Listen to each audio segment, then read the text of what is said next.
Selamat datang ke saluran kata gelap. Diharap anda semua terhibur dengan rancangan ini. Kata gelap.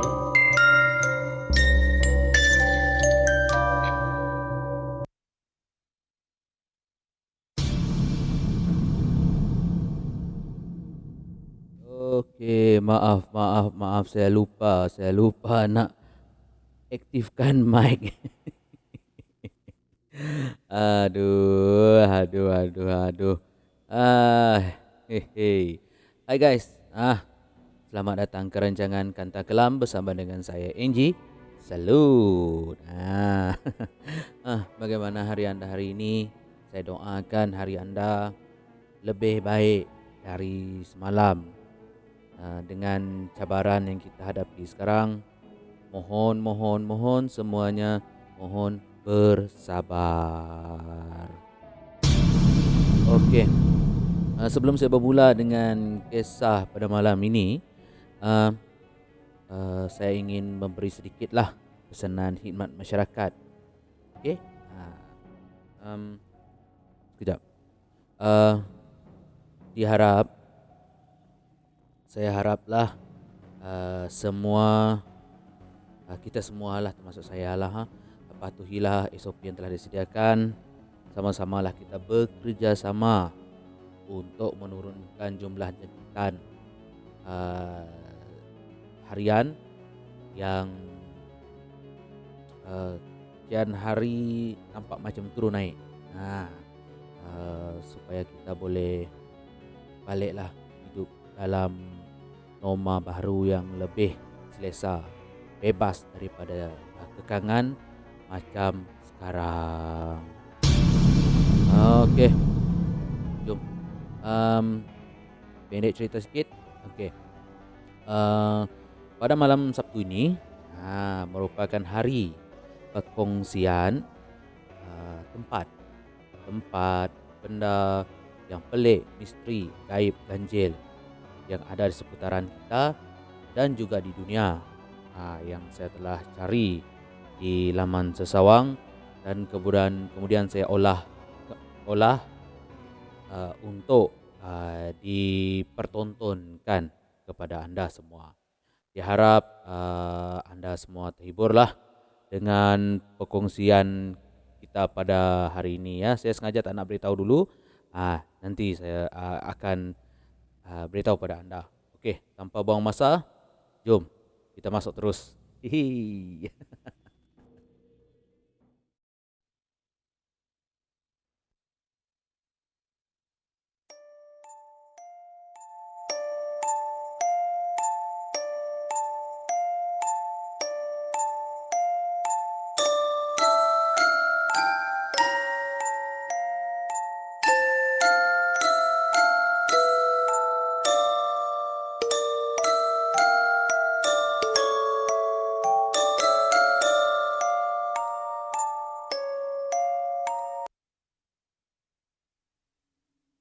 Okey, seperti yang anda nampak di sini. Anda kenal tak bangunan ini? Saya rasa pasti ramai kenal kan? Pada malam ini kita akan mengupas satu tempat yang saya rasa satu Malaysia tahu, iaitu Helen Tower. Lambat sikit sebab saya tengah kurangkan beat ni, okey? Maaf takut nanti sakit lagi telinga. Okey, pasti ada yang tahu kan? Pada yang tak tahu, kurang tahu, dan pada yang tahu juga pastikan anda menonton video ini sampai ke habis. Okey? Dan saya akan kongsikan serba sedikitlah tentang tragedi berdarah tersebut yang telah berlaku di negara kita pada tahun 1993. Okey, kita terus. Sebenarnya terdapat 3 blok Pansapuri berkelas mewah dan mempunyai 12 tingkat yang ada di kawasan tersebut. Namun begitu, hanya satu blok sahaja yang rebah menyembah bumi. 2 lagi blok masih kukuh hingga ke hari ini, dan proses dan di dalam proses merobohkannya lah. Atas sebab keselamatan, maka satu kawasan tersebut telah dikosongkan sebab nanti saya akan huraikan sedikit lah. Sebab dikatakan tempat itu ada risiko lagi untuk terjadi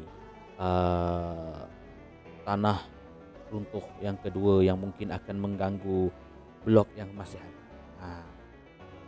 Okey. Tragedi ini telah memakan korban sebanyak 48 orang. Ini merupakan tragedi berdarah yang paling menyayat hati setelah kita bebas merdeka.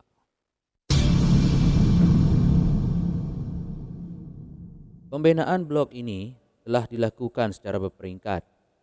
Blok 1 atau blok A yang roboh ni, inilah blok ni lah, telah dibina pada tahun 1977. Blok 2 telah dibina pada 1979. Manakala blok terakhir iaitu blok 3 atau C dibina pada 1981. Juga terdapat kolam renang yang agak besar lah dibina di antara blok 2 dan 3. Untuk pengetahuan semua, kawasan Highland Tower ini terletak di Taman Hillview, Ulu Kelang, Selangor. Seperti anda semua sedia maklum ya, bulan November dan Disember merupakan bulan di mana kebiasaannya musim tengkujuh berlaku di negara kita. Dan tragedi ini telah berlaku pada tengah hari 11 Disember 1993. Difahamkan sebelum kejadian tersebut, kawasan ini telah dilanda hujan lebat selama 10 hari. Lama tu. 10 hari berturut-turut, dan ini telah menyebabkan tembok penahan di bahagian belakang tempat letak kereta blok tersebut pecah kerana tanah runtuh. Atas siasatan yang telah dibuat, ada fakta juga yang fakta lain juga yang menjadi faktor penyebab runtuhnya blok 1 Highland Towers ini. Di antaranya adalah sistem perairan atau peparitan yang tidak sistematik, penerokaan tanah di kawasan lereng bukit di atas kawasan 3 blok ini, serta banyak lagi lah yang menjadi pemangkin kepada tragedi berdarah ini. Walaupun angka korban yang dikeluarkan di media massa mengatakan 48 orang, namun ada sumber yang mengatakan korban blok ini lebih dari 55 orang. Mangsa-mangsanya adalah terdiri daripada warga negara kita sendiri, British, Jepun, India, Korea, Filipina dan juga Indonesia. Untuk pengetahuan semua, sebenarnya ada senarai. Nama yang adalah dikeluarkan. Namun begitu, saya mengambil keputusan untuk macam mana saya nak cakap untuk tidak menyatakan nama-nama tersebut sebab saya rasa macam kurang elok lah, atas dasar hormat lah kepada mangsa-mangsa yang telah terkorbankan. Jika anda semua penonton-penonton saya berminat untuk mengetahui nama-nama mangsa ini, anda boleh pergi ke laman web yang laman sesawang yang saya sediakan nanti dalam video ni. Anda boleh tengok sendirilah nama-nama itu, dan saya ambil keputusan lah tadi untuk tidak menyebut nama-nama tersebut sebab bagi saya macam kurang elok lah. Saya minta maaf terlebih dulu ya, sebab seingat saya masih ramai lagi ahli-ahli keluarga lain yang masih selamat, dan mungkin ini akan menyinggunglah perasaan mereka bagi saya lah, jika saya menyebut nama-nama mereka. Jadi saya bagi para penonton saya sekalian, saya mohon maaf lah, saya tak dapat nak umumkan nama dia di sini. Okeylah, balik kita ke Highland Tower ni balik. Okey.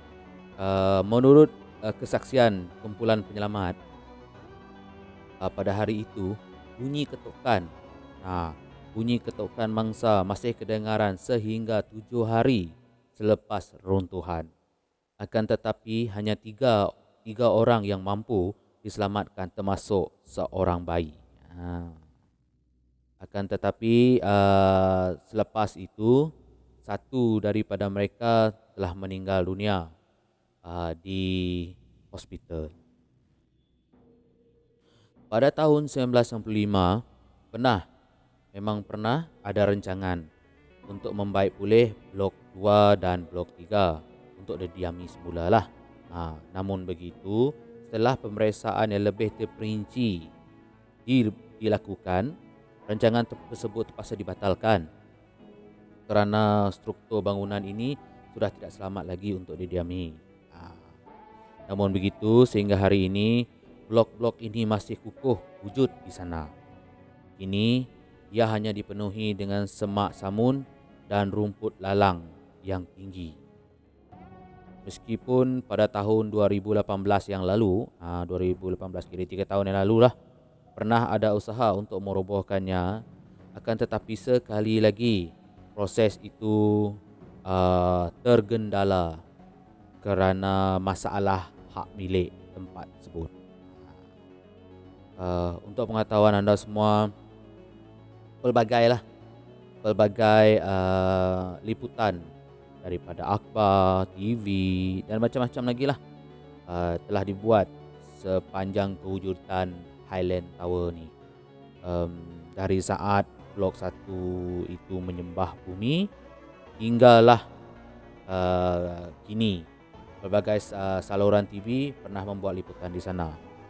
Namun begitu, orang mistiknya juga telah memanggil ramai kumpulan-kumpulan paranormal yang ingin merasakan sendiri suasana seram di kawasan tersebut. Jika anda ada kesempatan selepas menonton video ini nanti, anda boleh carilah dekat video lain. Memang ada penyelusuran tim-tim paranormal yang membuat uji nyali di tempat tersebut.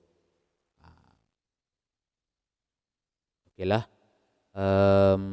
Kini kita berbalik pada, selain daripada mendapat liputan daripada akhbar dan juga TV, tempat ini juga pernah dijadikan filem. Untuk anda semualah, tempat ini pernah dijadikan filem, iaitu pada 31 Oktober 2013, filem seram arahan P.N. Ray yang bertajuk Highland Towers, yang menggunakan tajuk tempat ni jugalah telah ditayangkan di pawagam di seluruh Malaysia. Filem ini menggunakan konsep penemuan rakaman dan rakaman video yang disediakan berdasarkan tragedi ini. Highland Towers merupakan filem, boleh dikatakanlah sebuah filem dokumentari seram Malaysia di bawah terbitan Metro Wave Picture.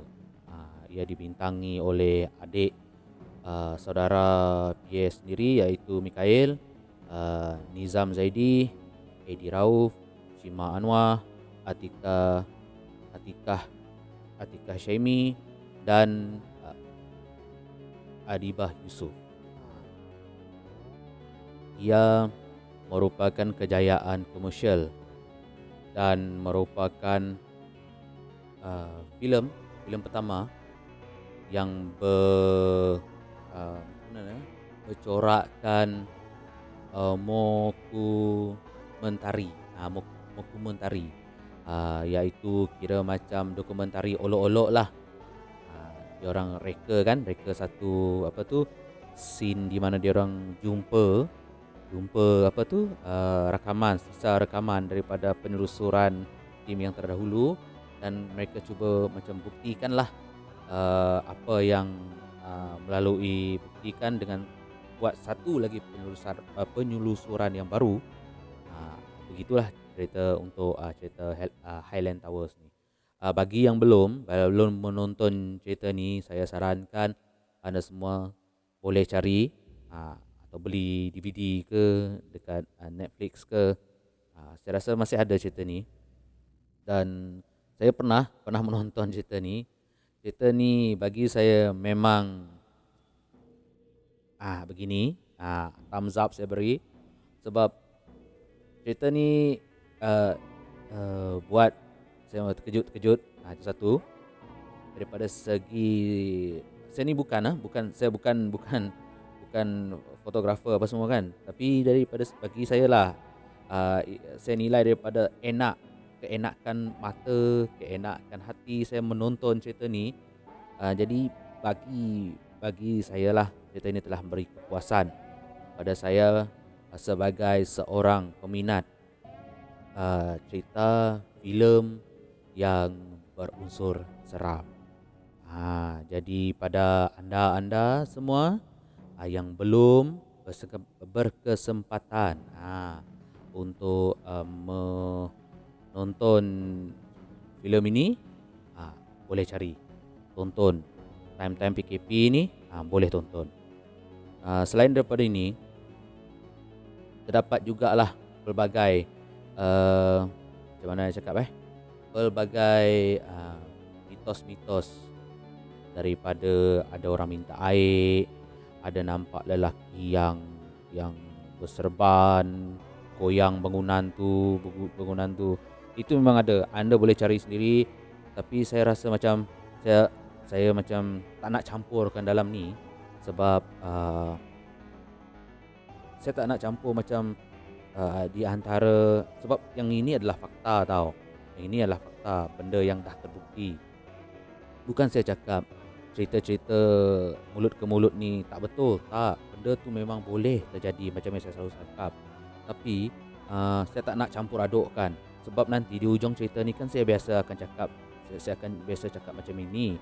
Saya akan cakap anggaplah ini semua hanyalah sekadar hiburan. Okey.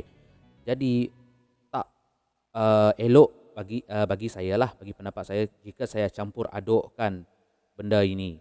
Cukuplah sekadar saya sebut secara rambang apa yang pernah terjadi. Okey. Diharap anda semua jalankanlah kajian ya. Okey.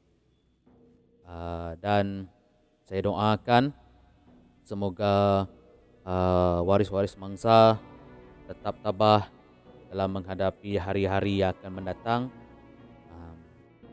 Kehilangan anda bukan sesuatu yang senang. Kami faham.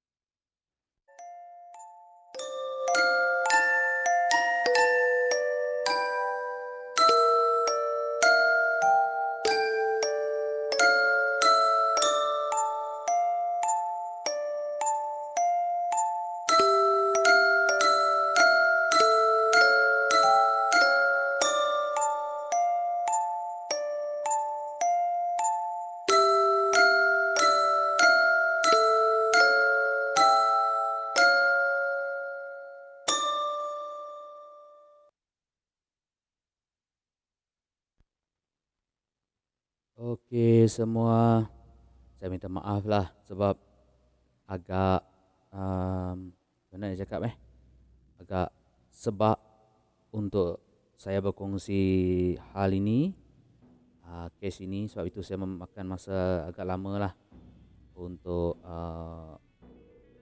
menguatkan diri menceritakan kisah ini. Sebab saya faham perasaan jika kita kehilangan orang-orang yang kita sayangkan, dan saya sedaya termampulah untuk menolak sedikit unsur-unsur yang agak negatif yang saya dapat baca dari pelbagai sumber yang saya dapati. Saya cuba untuk tak memasukkan itu, tapi kalau anda berminat untuk tahu, anda boleh anda itu terserah dengan anda sendiri. Cuma saya atas dasar saya rasa saya perlu menghormati mangsa-mangsa ini, jadi saya tak masukkanlah unsur-unsur lain tu. Okey, harap anda semua faham dan saya mohon maaf terlebih dulu. Okey, diharap semua terhiburlah dengan perkongsian kali ini.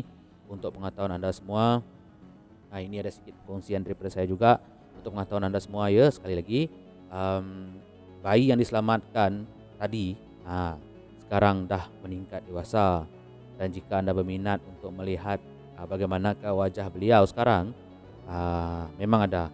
Nanti anda boleh cari dah di laman Sesawang lepas ini. Okey, diharap perkara begini tidak terjadi lagi lah di negara kita. Mungkin pada masa itu teknologi penyelamat pihak bomba belum cukup secanggih sekarang. Jika sekarang saya rasa mungkin lagi ramai nyawa yang mampu diselamatkan dan diselamatkan dengan gabungan teknologi serta kepakaran yang pihak bomba kita sekarang miliki. Saya rasa mereka mampu untuk melakukan lebih baik lagi. Jadi syabas buat abang-abang bomba, akak-akak bomba kita yang tetap berkhidmat walau dalam apa jua keadaan, cuaca ke apa ke, tetap berkhidmat. Saya salut, tabik spring dengan anda semua. Sedikit tepuk tangan. Ya, di atas perkhidmatan anda yang begitu cemerlang sehingga mendapat pengiktirafan daripada pelbagai negara. Okey, akhir kata, maaf jika ada tersilap kata atau cara sepanjang perkongsian ini. Jalankan kajian anda sendiri jika anda ingin lebih kepastian, sebab beberapa maklumat seperti yang saya katakan tadi yang saya rasa agak sensitif, saya tak sertakan di sini atas dasar hormat menghormati. Okey, tetap patuhi SOP. Kita masih belum menang lagi. Sasaran kita 4K masih jauh. Stay safe. Saya NG dan ini rancangan Kanta Kelab. Salut. Bye. Bye. Selamat malam.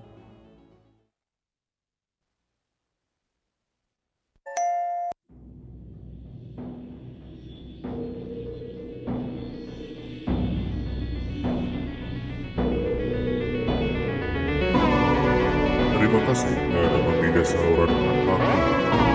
Harap semuanya terhibur dengan perkongsian yang telah disajikan, kerana semua ini hanyalah satu hiburan. Sampai jumpa lagi.